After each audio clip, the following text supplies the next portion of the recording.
अभी अगर आप देखेंगे तो क्रिकेट वर्ल्ड कप लीग 2 के जो नेक्स्ट राउंड है वो कहीं ना कहीं 2-3 दिन बाद ही शुरू होने वाली है। उसके बाद से कहीं हमें एक आप कह सकते हैं कि बड़े लेवल पर क्रिकेट एक्शन देखने को मिलेगा। श्वेत कौर भी काफी वर्ल्ड कप के बाद जो है काफी खाली वाली रहा है।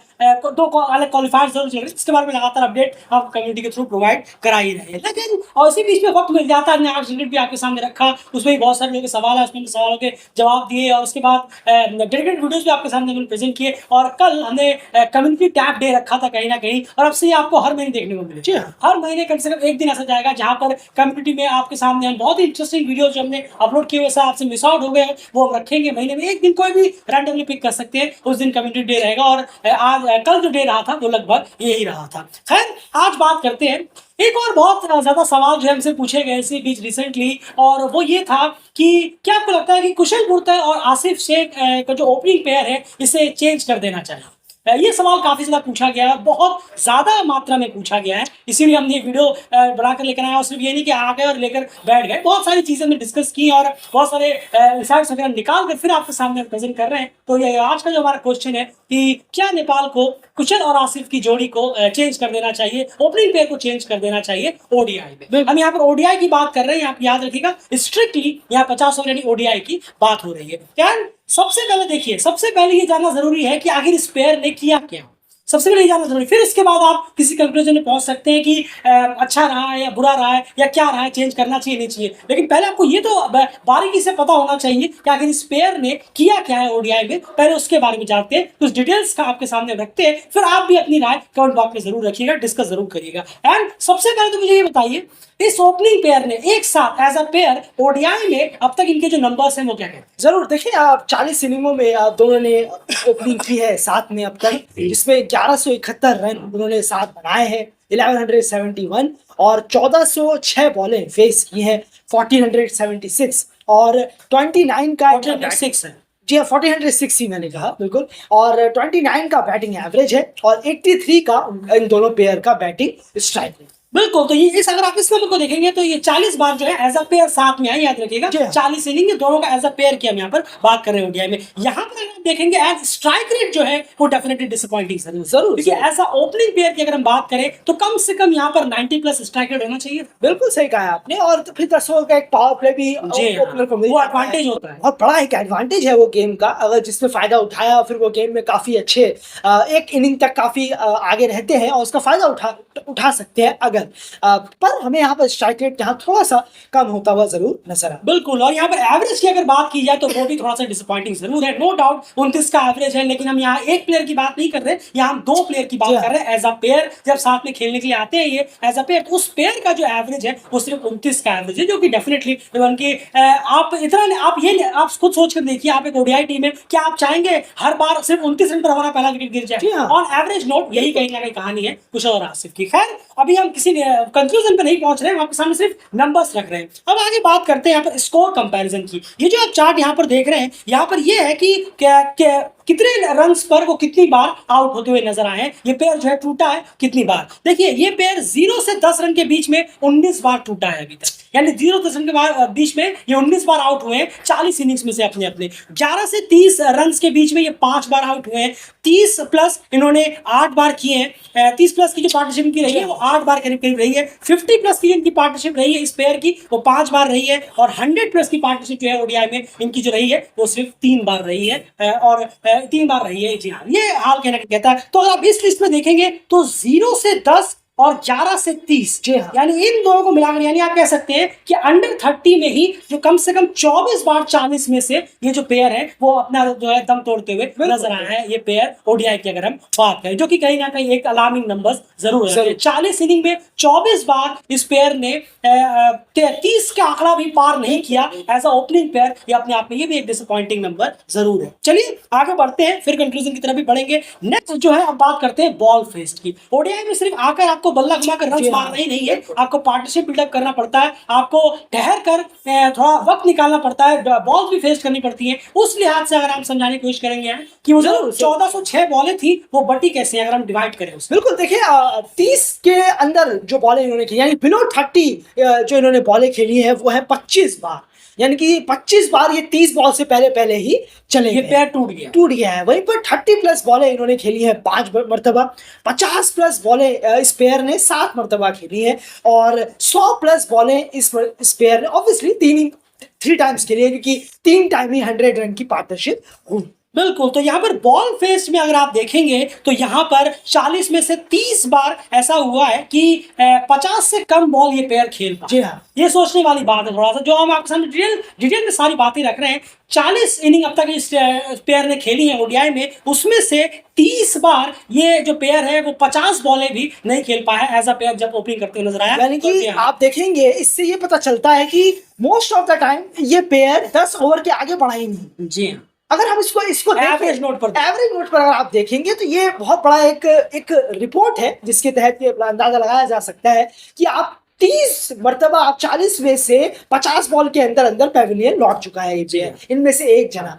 तो यानी कि 10 ओवर भी क्रॉस नहीं हुआ इन पेयर से मोस्ट ऑफ द टाइम की अगर हम। तो ये हम सारी डिटेल्स रख रहे हैं आपके सामने इस पेयर की। बाद में आप अपनी राय जरूर रखिएगा, दिल ग्रेड पे अपनी बात इस चीज पे जरूर रखिएगा इस पेयर को लेकर। उसके बाद अब चलिए एक बहुत इंटरेस्टिंग फैक्ट हम आपके सामने रखते हैं। जी हाँ, इतना सब कुछ देखने के बाद ये नंबर्स बड़े हैरान आपको जरूर करेंगे, क्योंकि निकालते वक्त जब हम इसको रिसर्च कर रहे थे, जब हम डिस्कस कर रहे थे मैं और आयन, तब भी हम बड़ा इसको लेकर बहुत हुए थे। कुछ चीजें थी माइंड में, लेकिन जब नंबर्स में हम और घुसे तो पता चला ये नंबर्स आपको जरूर हैरान करेंगे। बात करते हैं एशिया के बाहर इस पेयर का परफॉर्मेंस कैसा रहता है। जी हाँ, आपको हर तरफ से पीट कर देखना होगा ना कि आखिर क्या क्या डिटेल्स हैं। ये डिटेल्स देखिए आप। एशिया के बाहर जब ओडीआई खेला है, 11 इनिंग्स में ये दो प्लेयर एक साथ बैटिंग करने के लिए आए ओडीआई में, उसमें 532 रन इन्होंने किए हैं, 48 की एवरेज है।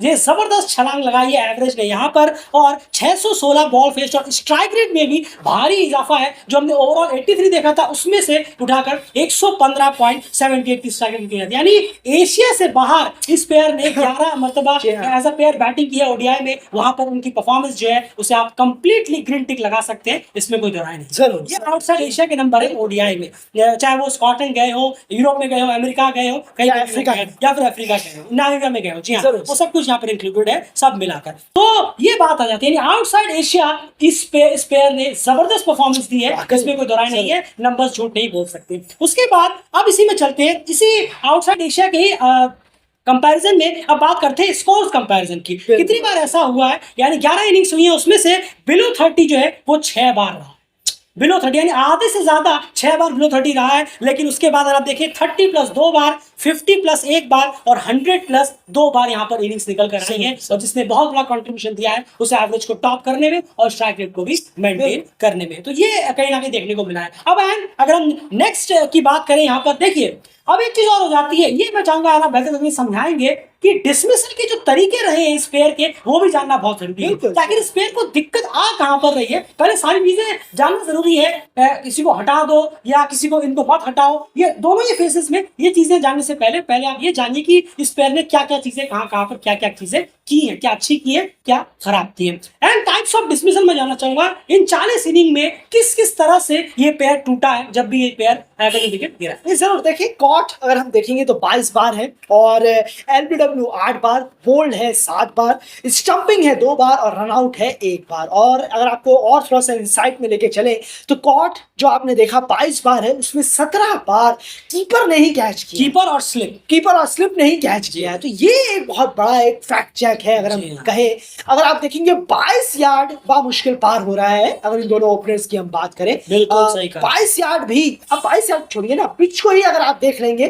तो पिच में ही फंसते हुए नजर आ रहे हैं। 30 यार्ड रहता है, बिल्कुल सही कहा आपने, उसी पिच पर फंसते हुए नजर आ रहे हैं अगर हम दोनों ही पेयर की बात करें।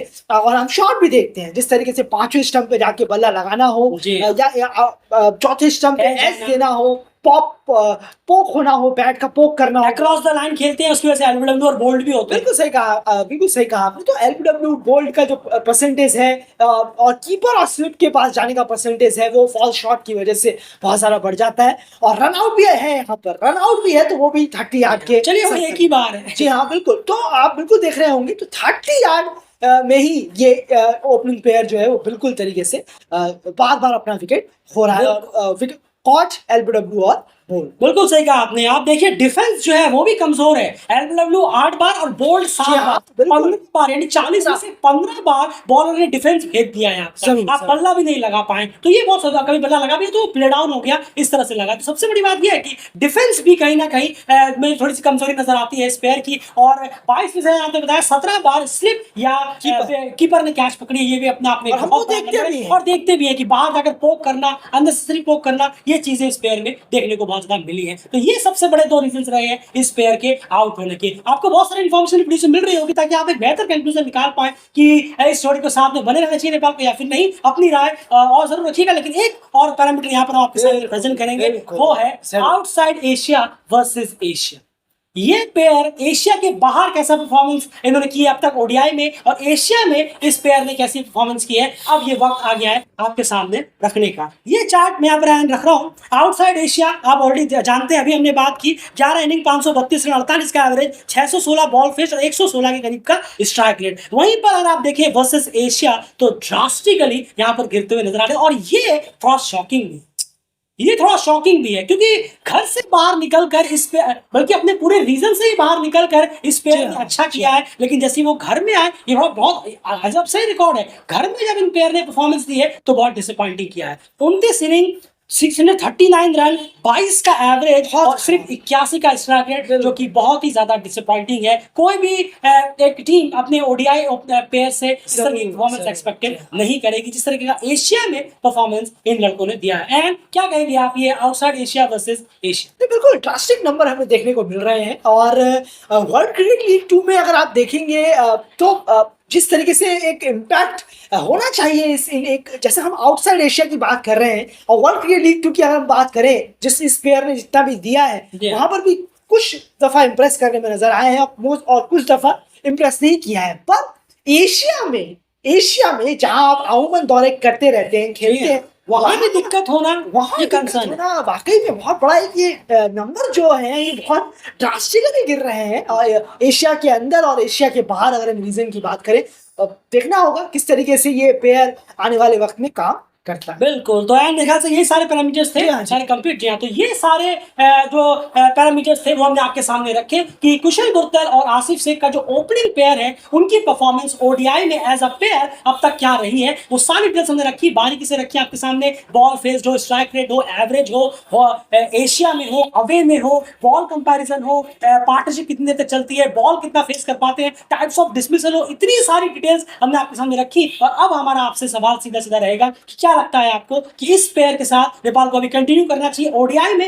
याद रखिएगा हम सिर्फ ओडीआई की बात कर रहे हैं। या फिर आपको लगता है कि नहीं, अब वक्त आ गया है कि यहाँ पर ओडीआई में जो पेयर है उसे चेंज यहाँ पर करना चाहिए, या किसी एक प्लेयर को इसमें चेंज करना चाहिए या नहीं? आप कमेंट बॉक्स में डिस्कस करिए, इस पे बात करिए। ज्यादा से जो व्यूअर्स है उस पर बात करिए, डिस्कस करिए, अपनी राय भी रखिए कि आपको क्या लगता है। ये क्वेश्चन हमारा आपसे रहेगा। और अगर आप डेली क्रिकेट की इसमें राय जानना चाहेंगे तो ये तो हमने सारी डिटेल्स आपके सामने बताई है। आपके सामने हम कल, मेरे ख्याल से कल मोस्ट प्रोबेबली परसों तक या फिर कल तो फिर श्योर है, कल आपके सामने एक बहुत ही इंपॉर्टेंट वीडियो रखने वाले हैं। उसी वीडियो में डेलीग्रेड आपको बताएगा कि आखिर हमारी क्या राय है इस पे कि कुशल और आसिफ की जोड़ी के साथ कंटिन्यू करना चाहिए या फिर नहीं। क्योंकि वो सिर्फ ये वीडियो नहीं है, वो वीडियो इतना ज्यादा इंपॉर्टेंट वीडियो है जो आपको सुनने में भी बहुत ज्यादा इंफॉर्मेशन मिलेगी, और साथ साथ में बहुत सारी चीजें हैं जो हम उसमें कहेंगे, बहुत सारे प्लेयर्स को लेके, कुछ ए साइड्स के प्लेयर्स को लेके भी और मेन टीम के प्लेयर्स को लेके भी। तो कल वीडियो में जरूर सुनिएगा कि डेलीग्रेड की इस पे क्या राय, कि इस ओपनिंग प्लेयर को चेंज करना चाहिए या फिर नहीं। एंड कंक्लूजन के तौर पर ये सब डिटेल्स जानने के बाद आप क्या कहेंगे? मैं वो नहीं कह रहा हूं कि चेंज करना चाहिए या फिर नहीं,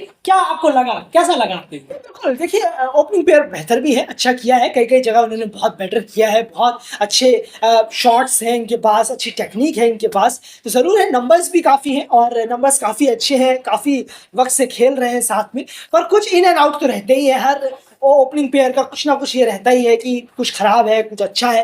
पर जो सबसे शॉकिंगली जो लगा है वो यही है कि आउटसाइड एशिया और इन एशिया का जो ग्राफ है वो बहुत ही नॉर्थ और साउथ, ईस्ट और वेस्ट जैसे नंबर दर्शा रहे हैं। बिल्कुल, तो अब देखना पड़ेगा। आप अपनी राय जरूर रखिए, कल हम आपके सामने अपनी राय जरूर जी हाँ। रखेंगे कि आखिर ओडीआई के लिए नेपाल को कौन से ओपनिंग पेयर के साथ जाना चाहिए, यही कुशल आसिफ या कोई और, या एक कोई बदलेगा या फिर नहीं, कल अपनी राय जरूर रखेंगे। बहुत इंपॉर्टेंट वीडियो होगा। फिलहाल इस वीडियो में इतना ही। बने रहिए डेली के चैनल के साथ। प्लीज अपनी राय कमेंट बॉक्स में जरूर रखिए। इस क्वेश्चन का जवाब आप दीजिए और अपने वैलिड रीजंस भी बताइएगा कि आखिर आपने अगर आप हटना चाहते हैं तो क्यों, और अगर आप बने रहना चाहते हैं तो क्यों। अपनी राय जरूर रखिए। फिलहाल इस वीडियो में इतना ही। चैनल को सब्सक्राइब जरूर करिए, क्योंकि इस तरह की इंफॉर्मेटिव और डिटेल वीडियोस सिर्फ और सिर्फ बेलगेट आपके सामने प्रेजेंट